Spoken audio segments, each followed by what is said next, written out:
بسم اللہ الرحمن الرحیم۔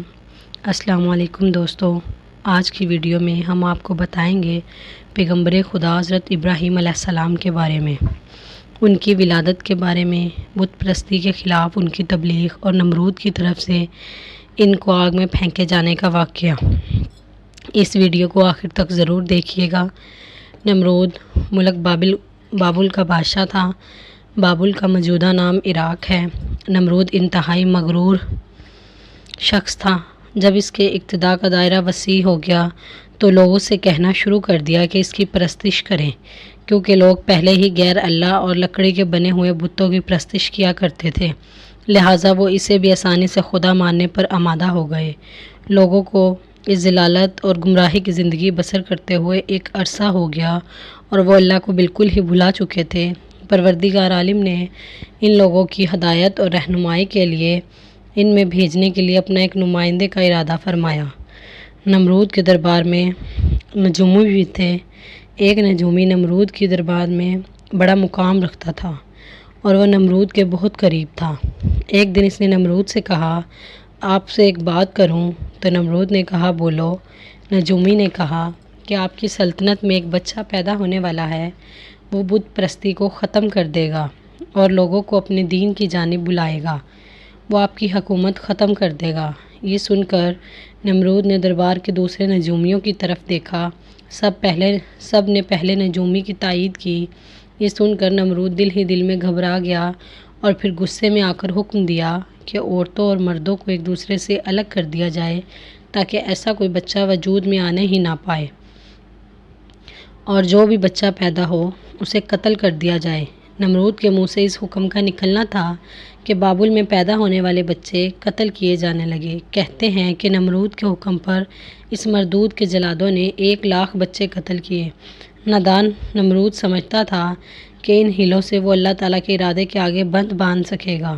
اس ملک کی ایک قانون تھی جن کا نام تاریخ نے نونا بتایا ہے۔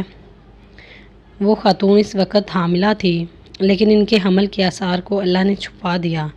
جب ان کے بچے کی پیدائش کا وقت قریب آیا تو وہ نمرود کے خوف سے شہر کے باہر چلی گئی اور وہاں جا کر ایک غار میں پناہ لے لی، اور وہیں انہوں نے اس غار میں بچے کو جنم دیا، اور پھر بچے کو لٹا کر خدا سے دعا کی، اے خدا، میں اپنے جگر کے ٹوٹے کو اس غار میں لٹا کر جا رہی ہوں، ان ظالموں سے تو ہی اس کو بچانا جو معصوموں کے خون کے پیاسے ہیں۔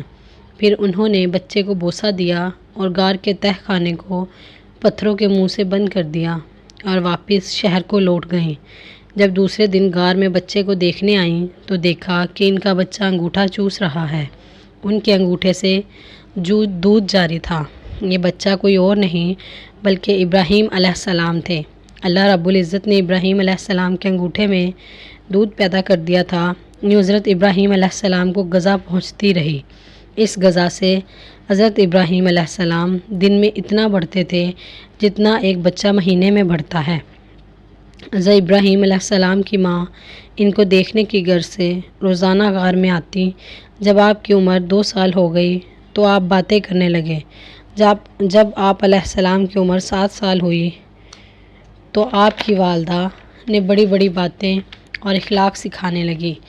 کمزوروں کی مدد کرنا، اللہ رب العزت کے گزرے ہوئے پیغمبروں کے واقعات سنایا کرتی۔ پر انہیں کیا معلوم تھا جس بچے کی تعلیم و تربیت میں وہ لگی ہوئی ہیں وہ خود ایک پیغمبر ہیں۔ حضرت ابراہیم علیہ السلام نے اپنی زندگی کے 13 سال اسی غار میں گزارے۔ انہوں نے ایک دن اپنی ماں سے کہا کہ مجھے بھی اپنے ساتھ شہر میں لے چلیں۔ انہوں نے جواب دیا، بیٹا، تمہارے لیے شہر میں خطرہ ہے۔ اس لیے ابراہیم علیہ السلام رات کو اس غار سے نکل کر شہر میں داخل ہوئے۔ حضرت ابراہیم علیہ السلام کا ایک چچا تھا جس کا نام آزر تھا۔ یہاں ایک نکتے کی وضاحت کرتا چلوں تو رات میں آزر کو حضرت ابراہیم علیہ السلام کا چچا کہا گیا، جبکہ ان کے والد کا نام طارق تھا، جبکہ قرآن مجید میں ان کے والد کا نام آزر کہا گیا ہے۔ بہت سے علماء کا جاننا ہے کہ آزر ابراہیم کے باپ نہ تھے بلکہ ان کے والد طارق تھے۔ وہ مسلمان تھے۔ ارباب نسب کا بھی اسی پر اتفاق ہے کہ حضرت ابراہیم علیہ السلام کے والد تارک تھے، لہٰذا اکثر قرآن مجید اور حدیثوں میں جو آزر کو باپ کہا گیا ہے وہ مجاز کے طور پر ہے، کیونکہ وہ آپ علیہ السلام کے چچا تھے، اور عرب میں یہ رواج ہے کہ چچا کو باپ کہتے ہیں۔ یا یہ بھی ہو سکتا ہے کہ وہ آپ کے چچا ہی رہا ہو اور طارق کی وفات کے بعد ان کی والدہ سے عقد کیا ہو اور آپ کی تربیت کی ہو، اس سبب سے اس کو باپ کہا گیا ہو۔ آزر مٹی کے، پتھر اور لکڑی کے بت بناتا تھا، ان کو خود پوجتا اور لوگوں سے فروخت کرواتا تھا۔ اسی طرح اس کا کاروبار خوب پھیلا ہوا تھا۔ آزر کے بیٹے بھی بت فروشی کرتے تھے۔ جب ابراہیم علیہ السلام غار سے نکل کر شہر میں گئے اور اپنے چچا آزر کے پاس پہنچے، اس کے چچا آزر نے حضرت ابراہیم علیہ السلام کو بھی اپنے بیٹوں کے ساتھ بت بیچنے کے لیے بھیج دیا۔ حضرت ابراہیم علیہ السلام نے بتوں کے گلے میں رسی باندھی اور انہیں زمین پر گھسیٹتے ہوئے لے گئے، جس سے وہ مٹی، کیچڑ اور کوڑا کرکٹ سے آلودہ ہو گئے۔ پھر آواز لگائی، اے لوگو، آؤ اور مجھ سے وہ بت خریدو جو بے جان ہیں، عقل ہوش سے خالی ہیں اور کوئی نفع نقصان نہیں پہنچا سکتے۔ بتوں کے ساتھ حضرت ابراہیم کا یہ سلوک بت پرستوں کی نظر میں بے حد توہین آمیز تھا۔ آزر نے حضرت ابراہیم علیہ السلام کو نصیحت کی۔ ایک دن حضرت ابراہیم علیہ السلام نے اپنے چچا جان سے پوچھا، چچا جان، آپ لکڑی اور مٹی کے بت بناتے ہو جو نہ بول سکتے ہیں، نہ سن سکتے ہیں، نہ آپ کو کوئی نفع یا نقصان پہنچا سکتے ہیں۔ آزر نے چونک کر پوچھا، کیا تم ہمارے خداؤں کے مخالف ہو؟ آئندہ اس طرح کی بات زبان پر نہ لانا ورنہ تمہیں سزا ہوگی۔ اس کے بعد حضرت ابراہیم علیہ السلام نے لوگوں سے مخاطب ہوئے کہ عبادت اور سجدے کے لائق نہ یہ نمرود ہے نہ بت، بس لائق عبادت صرف اللہ تعالیٰ کی ذات ہے جس نے ساری کائنات کو بنایا، پوری دنیا کو پیدا کیا۔ حضرت ابراہیم علیہ السلام کا نام اور اللہ کا پیغام تیزی سے پھیلنے لگا۔ لوگ ان کی بات غور سے سننے لگے۔ جب ان کی شہرت نمرود تک پہنچی تو اس نے اپنے دربار کے لوگوں سے پوچھا، یہ کون نوجوان ہے جس نے یہ ہنگامہ کھڑا کر رکھا ہے؟ درباری بولے، اس کا نام ابراہیم علیہ السلام ہے جو آزر کے گھر میں جوان ہوا ہے۔ نمرود نے حکم دیا، اسے فوراً میرے سامنے پیش کیا جائے۔ نمرود کے بھیجے ہوئے لوگ حضرت ابراہیم علیہ السلام کے پاس پہنچے اور ان کا پیغام حضرت ابراہیم کو پہنچایا۔ حضرت ابراہیم علیہ السلام نمرود کے پاس پہنچے۔ نمرود نے پوچھا، نوجوان، تم جس خدا کی بات کرتے ہو وہ کون ہے؟ حضرت ابراہیم علیہ السلام نے جواب دیا، میرا خدا وہ ہے جو لوگوں کو زندگی اور موت دینے کی قدرت رکھتا ہے، اور اس نے ایک ایسے مجرم کو آزاد کر دیا جس کو پھانسی کی سزا سنائی گئی تھی، اور ایسے آدمی کو پھانسی دے دی جس کا کوئی جرم نہیں تھا۔ اور پھر بولا، اب بولو، تمہیں میرے خدا ہونے میں کیا شک ہے؟ میں جسے چاہوں زندگی بخش دوں اور جس کو چاہوں موت بخش دوں۔ حضرت ابراہیم علیہ السلام نے فرمایا، اگر تو سچا ہے، تو نے جس کو قتل کیا ہے اس کو زندہ کر کے دکھا۔ میرا خدا سورج کو مشرق سے نکالتا ہے اور مغرب میں غروب کرتا ہے، تو اس کو مغرب سے نکال کر دکھا۔ نمرود اس سوال کا جواب نہ بن پڑا تو وہ شرمندہ ہو گیا، اور اس وقت حضرت ابراہیم علیہ السلام کی والدہ نے نمرود سے کہا کہ مجھے اجازت دیں، میں اس کو اپنے ساتھ لے جاؤں۔ آزر بولا، بادشاہ سلامت، آپ ابراہیم علیہ السلام کو گھر جانے کی اجازت دے دیں، میں اسے آپ کی اور بتوں کی توہین سے باز رکھنے کی ضمانت دیتا ہوں۔ نمرود نے کہا، میں تمہاری خاطر ابراہیم علیہ السلام کو معاف کرتا ہوں، لیکن اگر اس نے آئندہ کوئی ہنگامہ کھڑا کیا تو میں اسے زندہ جلا دوں گا۔ ابراہیم علیہ السلام اس واقعے کے بعد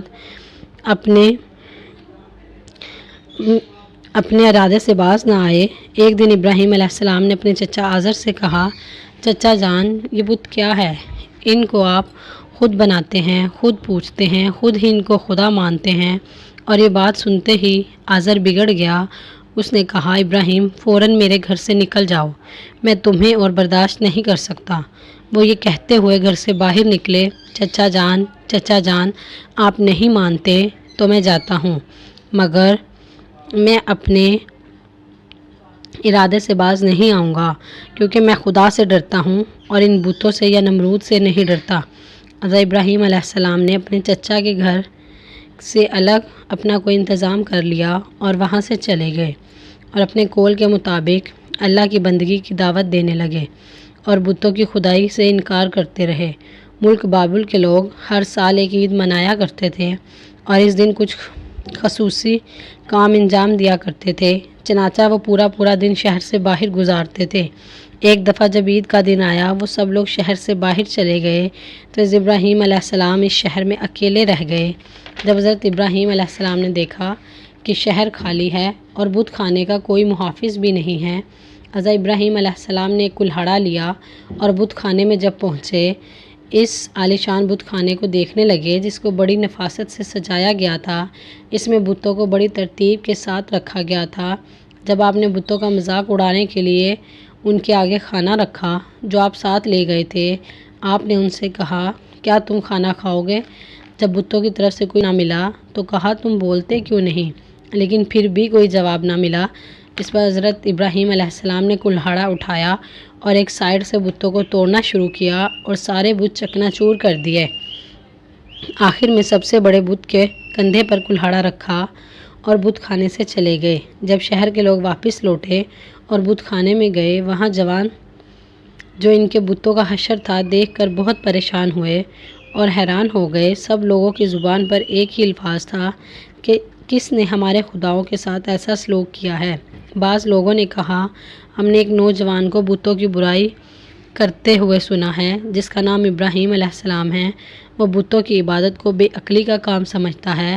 اس نے ہمیں لعنت ملامت بھی کی تھی۔ اس سے ممکن ہے کہ یہ کام اس نے ہی کیا ہو۔ اس طرح حضرت ابراہیم علیہ السلام پر شک ظاہر کرنے کے بعد ان پر ایک مقدمہ چلا۔ انہوں نے حضرت ابراہیم علیہ السلام سے پوچھا، کیا ہمارے خداؤں کے ساتھ یہ سلوک تم نے کیا ہے؟ حضرت ابراہیم علیہ السلام نے بڑے اطمینان سے جواب دیا، یہ بات اس بڑے بت سے پوچھو جس کے کندھے پر کلہاڑا ہے۔ اس شخص نے کہا، وہ تو بول نہیں سکتا۔ حضرت ابراہیم علیہ السلام نے جواب دیا، بولنا تو دور کی بات ہے، اگر اس کی آنکھ پر کوئی مکھی بھی بیٹھ جائے تو اس کو یہ اڑا بھی نہیں سکتا، بھلا یہ کسی کو کیا نفع نقصان پہنچائے گا؟ مگر یہ تعجب کی بات ہے کہ تم اس مجبور اور لاچار کو خدا مانتے ہو، اس کو سجدہ کرتے ہو، اس کی پوجا کرتے ہو، بس نہیں کرتے ہو تو اس خدا کی عبادت جس نے اس ساری کائنات کو بنایا اور جو ہر چیز پر قدرت رکھتا ہے۔ لوگوں نے حضرت ابراہیم علیہ السلام کی باتیں بڑے غور سے سنی اور سوچنے لگ گئے کہ واقعی نوجوان سچ کہہ رہا ہے۔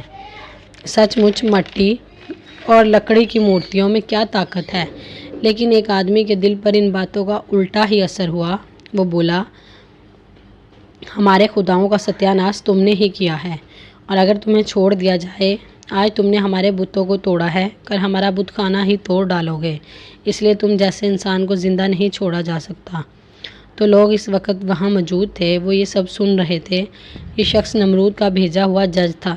لوگ کھڑے اس بات کا انتظار کر رہے تھے کہ دیکھیں اس شخص کے لیے کیا سزا تجویز کی جاتی ہے۔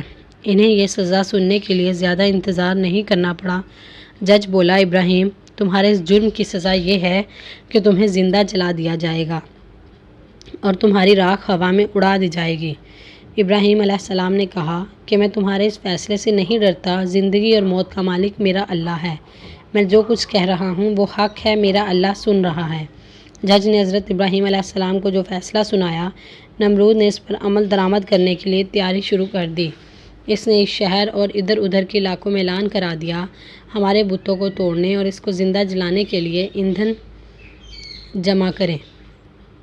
ادھر بت خانے کے پجاریوں نے بھی اعلان کر دیا، جو لوگ اپنی کسی مراد کے پورا ہونے کے لیے ایندھن جمع کریں گے، ان کی مراد پوری ہوگی۔ اس اعلان کو سن کر لوگوں نے زیادہ سے زیادہ ایندھن جمع کرنا شروع کر دیا۔ ادھر شہر کے تمام لوگ لکڑیوں کو اکٹھا کرنا شروع کر دیا۔ ادھر ابراہیم علیہ السلام قید کر لیے گئے۔ لوگوں نے ایندھن کے لیے لکڑیوں کو اکٹھا کر کے ایک جگہ اسٹال لگا دیا۔ اس کے بعد ان لکڑیوں کو آگ لگائی گئی۔ جب شعلے بھڑک اٹھے، حضرت ابراہیم علیہ السلام کو لایا گیا۔ جب انہیں اس میدان میں لایا گیا تو ابراہیم علیہ السلام اس آگ کو دیکھ کر ہنسنے لگے۔ حضرت ابراہیم علیہ السلام نے اس اونچے مینار کو بھی دیکھا جس میں خوبصورت کمرہ تھا جہاں نمرود اور اس کے وزیر اور بشیر بیٹھے تھے۔ کہتے ہیں یہ آگ اس قدر شدید اور تیز تھی کہ اس کے اوپر سے کوئی پرندہ بھی نہیں گزر سکتا تھا۔ پھر یہ معاملہ پیش آیا کہ اب ابراہیم علیہ السلام کو آگ میں کیسے پھینکا جائے، تو اس دوران شیطان نے ان لوگوں کے دماغ میں منجنی کا تصور ڈالا۔ حضرت امام جعفری صادق علیہ السلام سے منقول ہے کہ منجنی دنیا میں سب سے پہلے حضرت ابراہیم علیہ السلام کے لیے کوفہ میں کثار نامی ایک نہر کے کنارے بنائی گئی اور وہ دریائے کنتانہ میں بنائی گئی۔ اس منجنی کو شیطان نے بنایا تھا۔ حضرت ابراہیم علیہ السلام کو منجنی کے ذریعے آگ میں پھینک دیا گیا۔ اس وقت آسمان و زمین سے فریاد بلند ہوئی۔ کائنات کی ہر ایک شے نے ابراہیم علیہ السلام کی مدد کی خواہش کی۔ زمین نے کہا، اے پروردگار، مجھ پر سوائے ابراہیم کے تیری عبادت کرنے کے لیے کوئی اور نہیں ہے۔ کیا تو راضی ہے کہ لوگ اسے جلا دیں؟ فرشتوں نے کہا، تیرے خلیل ابراہیم علیہ السلام کو لوگ جلاتے ہیں۔ حق تعالیٰ نے فرمایا، اگر وہ مجھ سے مدد طلب کرے گا تو میں یقیناً قبول کروں گا۔ جبرائیل نے کہا، اے خداوند، تیرے خلیل حضرت ابراہیم کے سوا زمین پر تیری عبادت کرنے والا کوئی نہیں ہے۔ تو نے ان کے دشمنوں کو ان پر مسلط کر دیا ہے، وہ اس کو جلا دیں۔ حق تعالیٰ نے فرمایا، خاموش ہو جا، ایسی بات تیرے جیسا بندہ ہی کر سکتا ہے جو ڈرتا ہے۔ کوئی امر اس کے قبضہ اختیار سے باہر ہو جائے گا، وہ میرا بندہ ہے، میں جس وقت چاہوں گا اس وقت بچا لوں گا۔ اگر وہ مجھ سے دعا کرے گا تو میں قبول کروں گا۔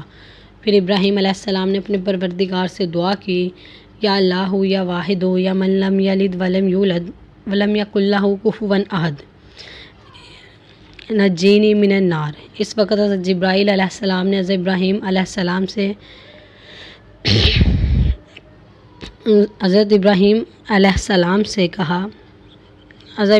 السلام سے ہوا میں ملاقات کی جب کہ وہ منجنی سے جدا ہو چکے تھے اور پوچھا، اے ابراہیم علیہ السلام، کوئی حاجت مجھ سے ہے؟ تو ابراہیم علیہ السلام نے فرمایا، تم سے کوئی حاجت نہیں ہے، لیکن عالموں کے پروردگار سے میری حاجت ضرور ہے۔ پھر جبرائیل علیہ السلام نے ابراہیم کو ایک انگوٹھی دی جس پر نقش تھا، لا الہ الا اللہ محمد رسول اللہ۔ پھر خدا نے آگ کو کہا، کونی برتن، یعنی آگ سرد ہو جا، اور آگ فوراً سرد ہو گئی۔ وہاں جبرائیل علیہ السلام آئے اور آپ کے ساتھ بیٹھ کر گفتگو میں مصروف ہو گئے۔ ان کے چاروں طرف گل و لالہ پیدا ہو گئے۔ کہتے ہیں کہ جب آگ جل رہی تھی تو چھپکلی آگ کو پھونکتی تھی اور مینڈک اس پر پانی پھینکتا تھا تاکہ اس کو بجھا دے، اور جب خدا نے آگ کو حکم دیا کہ سرد ہو جا، 3 روز تک دنیا کی تمام آگ میں گرمی باقی نہ رہی تھی۔ یوں اللہ تعالیٰ نے حضرت ابراہیم علیہ السلام کو اتنی بڑی آگ سے محفوظ رکھا۔ یہ سارا معاملہ دیکھنے کے بعد جب نمرود ابراہیم علیہ السلام کے پاس پہنچا کہ نوجوان، ہمیں تعجب ہے کہ تمہارا حکم آگ پر چلتا ہے، ابراہیم علیہ السلام نے جواب دیا کہ یہ تمام میرے خدا کی قدرت ہے۔ نمرود حضرت ابراہیم علیہ السلام کی دیکھ چکا تھا اپنی آنکھوں سے، مگر وہ پھر بھی آپ کی باتوں کو تسلیم کرنے کے لیے تیار نہ ہوا۔ نمرود کو لگا کہیں لوگ حضرت ابراہیم علیہ السلام پر ایمان نہ لے آئیں، اس لیے اس نے کچھ لوگوں کو لالچ دے کر اور کچھ کو ڈرا دھمکا کر بہکایا۔ اس واقعے کے بعد اس نے انہیں حکم دیا کہ ان کا شہر بدل کر دیا جائے تاکہ کوئی شخص ان کا پیرو نہ بنے، ان کا دین اختیار نہ کرے۔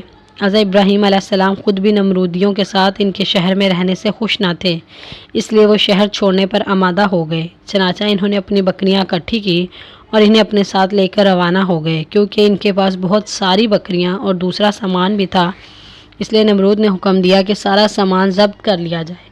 حضرت ابراہیم علیہ السلام نے کہا کہ اگر تم میری بھیڑ بکریاں اور مال لینا چاہتے ہو تو میں نے اس سرزمین پر جتنی عمر گزار کر بھیڑ بکریاں جمع کی ہیں، تم میری وہ عمر لوٹا دو اور میرا مال ضبط کر لو۔ جب بات بھڑکی، یہ مقدمہ نمرود کے ایک مصنف کے پاس پہنچا تو اس نے فریقین کے بیان سننے کے بعد فیصلہ حضرت ابراہیم علیہ السلام کے حق میں دے دیا۔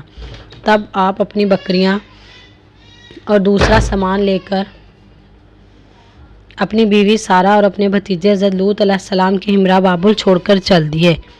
اکثر مؤلفوں اور بعض مصفروں نے ذکر کیا ہے کہ آگ سے نجات کے بعد حضرت ابراہیم علیہ السلام نے نمرود کو دین حق کی دعوت دی، اور اس شکی نے کہا کہ میں تمہارے خدا سے جنگ کروں گا، اور ایک دن مقرر کیا۔ اس دن نمرود نے بے شمار لشکر لے کر میدان میں آیا اور حضرت ابراہیم علیہ السلام تنہا اس کے مقابلے میں کھڑے ہو گئے۔